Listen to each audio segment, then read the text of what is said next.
মমতা বন্দ্যোপাধ্যায়ের বাংলায় কি ক্রমেই বাড়ছে গুন্ডারাজ? এই প্রশ্নটা কিন্তু উঠতে শুরু করেছে। ভাবছেন তো কেন? তাহলে শুনুন। বিশ্বকর্মা পুজোর দিন অর্থাৎ মঙ্গলবার 17 সেপ্টেম্বর দুষ্কৃতীদের অশ্লীল আচরণের প্রতিবাদ করেছিলেন এক টোটো চালক। তখনই নাকি প্রতিবাদী টোটো চালককে লক্ষ্য করে 2 রাউন্ড গুলি চালায় দুষ্কৃতীরা। যদিও স্বস্তির খবর, প্রাণে বেঁচে গিয়েছেন ওই টোটো চালক। জানা গিয়েছে ঘটনাটি ঘটেছে উত্তর 24 পরগনার কাছড়াপাড়ার 22 নম্বর ওয়ার্ডে। কাছড়াপাড়া স্টেশন সংলগ্ন 4 নম্বর কুলিয়া রোডে ওই টোটো চালককে লক্ষ্য করে গুলি চালায় দুষ্কৃতীরা। 2 রাউন্ড গুলি চালায় বলে অভিযোগ। পেশায় টোটো চালক নেপাল দাস বিশ্বকর্মা পুজোর পর মঙ্গলবার রাতে বাড়ি ফিরছিলেন। তখনই অশ্লীল আচরণ করছিল অভিযুক্ত দুষ্কৃতী। তারই প্রতিবাদ করতে গেলে তাকে লক্ষ্য করে প্রথমে 1 রাউন্ড গুলি চালায় অভিযুক্ত। এরপর সে পালাতে শুরু করলে তাকে ধরে ফেলে। এরপর পিস্তলের বাঁট দিয়ে নেপাল দাসের মাথায় আঘাত করা হয়েছে। ছুটে পালাতে গেলে নেপালকে লক্ষ্য করে 1 রাউন্ড গুলি চালানো হয়েছে বলে অভিযোগ। কেন তাকে এভাবে গুলি করলো বা মাথায় মারলো তা বুঝে উঠতে পারছেন না কেউ। স্থানীয় লোকজন নেপাল দাসকে কল্যাণীর JNM হাসপাতালে নিয়ে যায়। বীজপুর থানাতে একটি মামলা দায়ের করা হয়েছে। পুলিশ দ্রুত ঘটনাস্থলে পৌঁছে যায় এবং সিসিটিভি ফুটেজ দেখে দুষ্কৃতীকে চিহ্নিত করে রাতেই ইব্রাহিম মণ্ডল নামে এক ব্যক্তিকে গ্রেফতার করে। একটি আগ্নেয়াস্ত্র এবং 2 রাউন্ড গুলিও উদ্ধার হয়েছে। যদিও স্থানীয় তৃণমূল নেতা রমাশঙ্কর গিরির দাবি করেছেন গতকাল রাতে চায়ের দোকানে বসে গল্প করছিলেন। এই সময়ে এক মদ্যপ যুবক অশালীন ভাষায় কথা বলছিলেন। সেই সময় ওই যুবককে সরিয়ে দেওয়া হয়। কিছু সময় পরে ফের সে ওই টোটো স্ট্যান্ডে ফিরে আসে। তারই প্রতিবাদ করাতে গুলি চালানোর ঘটনা ঘটে এবং তাতেই ওই টোটো চালক আহত হন।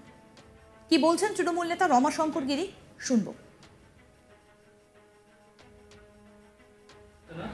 ঘটনা কালকে চা দোকানে বসে সবাই আমরা চা খাচ্ছিলাম। হঠাৎ করে একটা ছেলে মদ্যপান অবস্থায় খুব গালাগালি খিস্তি করছিল। তা আমরা ওকে বাধা দিলাম যে বাড়িতে গালাগালি করছিস কেন। তারপরে সব ছেলেরা যারা টোটো চালাচ্ছে ছেলেরা ওকে সরিয়ে দিয়েছে। আবারও তেরে এসেছে, তেরে এসে আবার ওকে সরানো হয়েছে। সরানোর পর আমরা চা পাকে দিয়ে চলে এসেছি। 10 মিনিট পরে আবার কোথা থেকে ও মেশিন না রিভলভার নিয়ে এসে একটা টোটোওয়ালা, সে নিরীহ, সে কিছু জানেই না, সে প্যাসেঞ্জার নামিয়ে দিয়ে নিজে বাড়ি যাচ্ছিল, তার উপরে চড়া হয়, তাকে মারে, ফায়ারিং করাবো। গুলিটা ফায়ার হয়নি, তৃতীয় রাউন্ডে গুলিটা ফায়ার হয়েছে। ততক্ষণ মানে বেঁচে গেছে বাচ্চাটা, না কারো লাগেনি।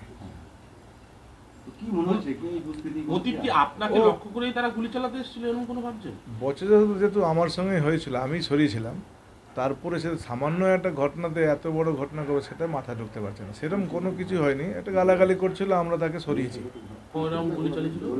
3 রাউন্ড চালিয়েছে। তারপরে ও পালায় আমাদের পাড়ার মধ্যে। সঙ্গে সঙ্গে আইসি বীজপুরকে আমরা ফোন করি।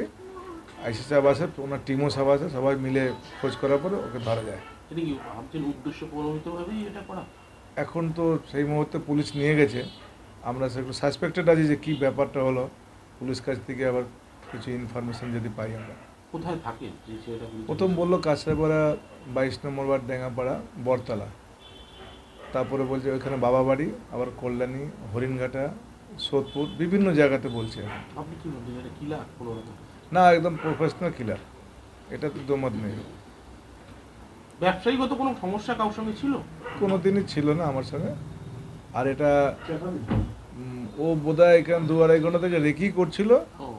ঘটনা চক্রের মধ্যে আমাদের সঙ্গে ওই গালাগালি করছিল ফোনের মধ্যে। সম্পর্ক খারাপ? না না, এরকম খারাপ নেই। আপাতত গ্রেপ্তার। আতঙ্কে আছেন? আতঙ্ক তো বাড়ির লোকেরা আছে, সব বলছে, কিন্তু নিরাপত্তা দেখছি। আমি একটা PSOর জন্য ভাবছি অ্যাপ্লাই করব। পুলিশের তরফ থেকে কোনো নিরাপত্তা চেয়েছেন?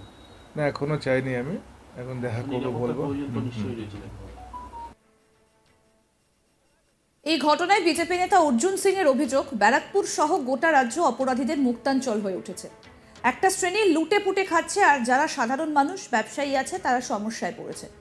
তোলা দিতে হবে, না হলে গুলি খেতে হবে। রমাশঙ্কর গিরি স্থানীয় তৃণমূল নেতা, তিনি ব্যবসা করছেন, তিনি তোলা দেননি বলে গুলি চলেছে। তার অভিযোগ, ব্যারাকপুর সহ গোটা বাংলাকে অশান্ত করে রেখেছে পুলিশ। এ রাজ্যে তৃণমূলের সঙ্গে কেবলমাত্র পুলিশ আর গুন্ডারাই আছে। সাধারণ মানুষ তো ন্যায় বিচারের দাবিতে আন্দোলন করছে। বিজেপি নেতা অর্জুন সিং কি বলছেন এই ঘটনায়, শুনবো। দেখুন, পশ্চিমবাংলার সঙ্গে ব্যারাকপুর পুরো ক্রিমিনালদের মুক্তাঞ্চল হয়ে গেছে। একটা শ্রেণী লুটেপুটে খাচ্ছে, আর সাধারণ গরিব মানুষ যারা ব্যবসায়ী আছেন কাঁচরাপাড়া তাদের সমস্যা আছে। ওদেরকে বা তোলা দিতে হবে আর নালে গুলি খেতে হবে। রামাশঙ্কর গিরি ওখানে বহুদিন ধরে বসবাস করে, তৃণমূলের লোক, ও তৃণমূলে 1 নম্বর লোক, তা সত্ত্বেও তাকে তোলা দিতে হবে। কেন? ব্যবসা করছে। এবার ব্যবসা যে করছে তাকে তোলা দিতে হবে, না দিলে গুলি খেতে হবে। ওই হয়েছে কালকে ওর উপরে ঘটনা ঘটেছে। 3 রাউন্ড কেন প্রাণে বেঁচে গেছে, নাহলে ওকে মেরেই দিত। তো এটা তৃণমূল যারা করছে তারাও, আর যারা করছে না তারাও, যদি তাদের সঙ্গে পুলিশের হবনবিং ঠিক থাকবে, পুলিশের সঙ্গে বাখরা ঠিক থাকবে, এসব পুলিশ করাচ্ছে। এই পুরো ঘটনাগুলো এখানে ব্যারাকপুরকে আসান্ত, বাংলাকে আসান্ত পুলিশ করে রেখে দিয়েছে। বাংলায় পুলিশ আর গুন্ডাই তো আছে তৃণমূলের সঙ্গে, আর তো কেউ নেই। সাধারণ মানুষ তো উই ডিমান্ড জাস্টিস করছে, আর তৃণমূলে গুন্ডা না পুলিশ তাকে সেই ক্রিমিনালকে প্রোটেক্ট করেছে। যেখানে আরজি করে একজনকে খুন করা হলো, প্ল্যানিং খুন করা হলো, তাকে কোথায় বিহাইন্ড দ্য বার রাখবে, মানে বারে ঢোকাবে, জেলে ঢোকাবে, তো সেখানে তাদেরকে প্রোটেকশন দেওয়া হচ্ছে।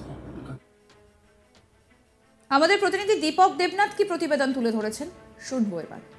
দেখো, স্থানীয় এক টোটো চালককে গুলি করা এবং বন্দুকের বাট দিয়ে মারার অভিযোগ, এবং ওই ঘটনায় সেই টোটো চালক নেপাল দাস তিনি আহত হন, এবং ঘটনাটি ঘটেছে গতকাল রাত্রে, এবং তারপরে সেই টোটো চালক নেপাল দাসকে কাঁচরাপাড়া থেকে কল্যাণীর জওহরলাল নেহরু মেমোরিয়াল হাসপাতালে নিয়ে যাওয়া হয় এবং প্রাথমিক চিকিৎসার পর তাকে ছেড়ে দেওয়া হয়।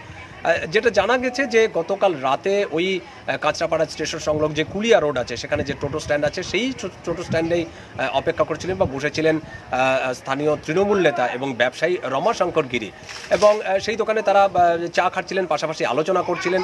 কিন্তু হঠাৎ করেই এক যুবক সেখানে ঘটনাস্থলে আসেন, এবং জানা গেছে সেই যুবক মদ্যপ অবস্থায় ছিলেন এবং তিনি অশালীন কিছু মন্তব্য করেছিলেন, এবং সেই সময় তার প্রতিবাদ করা হয় এবং রমাশঙ্কর গিরি সেই যুবকটিকে সেখান থেকে সরিয়ে দেওয়া হয়, এবং কিছুক্ষণ পরে তিনি সরে যান। কিন্তু 15 থেকে 20 মিনিট পর বা আধ ঘন্টা পর ওই যুবক, সেই মদ্যপ যুবক যিনি অভিযোগ, তিনি সেই ঘটনাস্থলে ফিরে আসেন। ফিরে এসে সেখানে বেশ কয়েকজনের উপর হামলা করেন, এবং সেই ঘটনার যখন প্রতিবাদ করছিলেন তখন কিন্তু এই নেপাল দাস, যিনি অভিযোগ টোটো চালক, এবং তিনি তার প্রতিবাদ করেন, এবং সেই সময় তাকে উদ্দেশ্য করে গুলি চালানো হয় এবং 3 রাউন্ড গুলি চালানো হয় বলে অভিযোগ। যদিও গুলি তার গায়ে লাগেনি, তার শরীরে লাগেনি, কিন্তু সেই লক্ষ্য যখন মানে ব্যর্থ হয়। আরও আপডেট পেতে দেখতে থাকুন আজ তাক বাংলার ইউটিউব চ্যানেল, সাবস্ক্রাইব করুন।